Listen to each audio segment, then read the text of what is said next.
Lok Sabha budget उपरे आलोचना हेउथिबा बेले सांसद महुआ मैत्रଙ୍କ बयान बाचस्पति ओम बिरला को राग आसिथिला।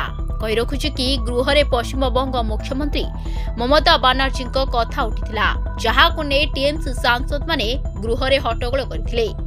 परे बीजेपी सांसद गृह रे ममता को एने एक बयान देथिले। एहा परे गृह रे होहल्ला देखा देथिला।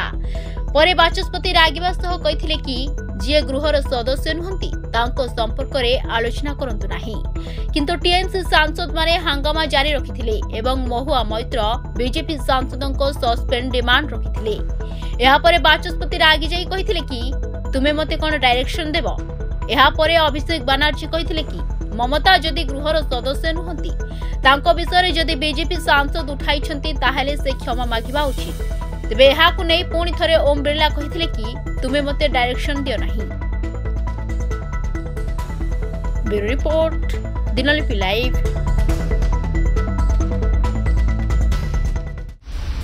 दिनलिपि लाइव को एबे ही लाइक शेयर सब्सक्राइब करंतु।